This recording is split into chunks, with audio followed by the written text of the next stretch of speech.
अकोला जिल्हाधिकारी कार्यालय उडवून देण्याची थेट धमकी देणारा ईमेल पोलीस यंत्रणेला प्राप्त होताच संपूर्ण जिल्हा प्रशासनात खळबळ उडाली।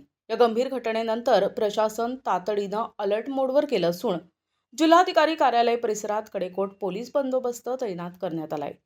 प्रवेशद्वारांवर कडक तपासणी सुरू करण्यात आली असून वाहनांची झडती घेतली जात आहे।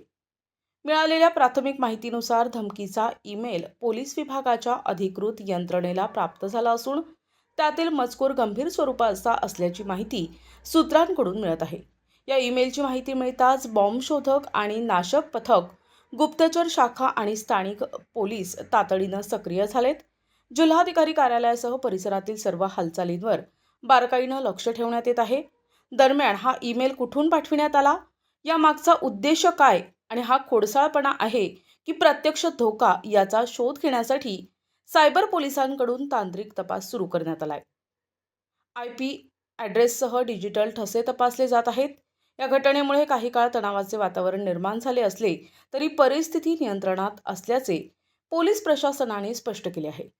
नागरिकांनी शांतता राखावी आणि अफवांवर विश्वास न ठेवता प्रशासनाला सहकार्य करावे असे आवाहन करण्यात आले।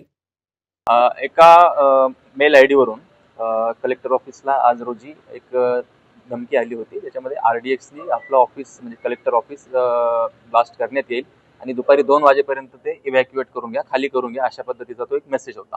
आणि त्या अनुषंगाने आम्हाला मेसेज मिळाल्याबरोबर आम्ही आमच्या BDDS टीमला माहिती दिली। लोकल पोलीस स्टेशन आणि RCP असं सर्व बंदोबस्तासह या ठिकाणी आम्ही आलो। BDDS टीमने पूर्ण कलेक्टर ऑफिसच्या बिल्डिंगची, इमारतीची पूर्ण चेकिंग केलेली आहे आणि परिसराची देखील त्यांनी चेकिंग केलेली आहे आणि त्यांना कुठल्याही या ठिकाणी घातपात घडू शकेल अशा पद्धतीचं कुठलीही वस्तू त्यांना या ठिकाणी मिळून आलेली नाही आहे सध्या। आणि कलेक्टर मॅडम या ठिकाणी आता आल्या, त्यांच्याकडे आम्ही बिल्डिंग त्यांच्या ताब्यामध्ये ही देण्यात आलेली आहे। थोड्याच वेळात बिल्डिंगचं जे रेग्युलर कामकाज आहे ते सुरू होईल। मेल पुन्हा पाठवलं याचा पत्ता लागला? ते आता आमचे सायबर एक्सपर्ट त्याच्यामध्ये काम करतायत। त्याची माहिती आम्ही संबंधित जे कंपनी आहे त्यांना, सॉफ्टवेअर कंपनी आहे त्यांना पाठवलेली आहे। बाकी डिटेल्स त्यामध्ये जास्त देता येणार नाही। प्रतिनिधी अहम रजा, NTV न्यूज मराठी, मूर्तिजापूर, अकोला।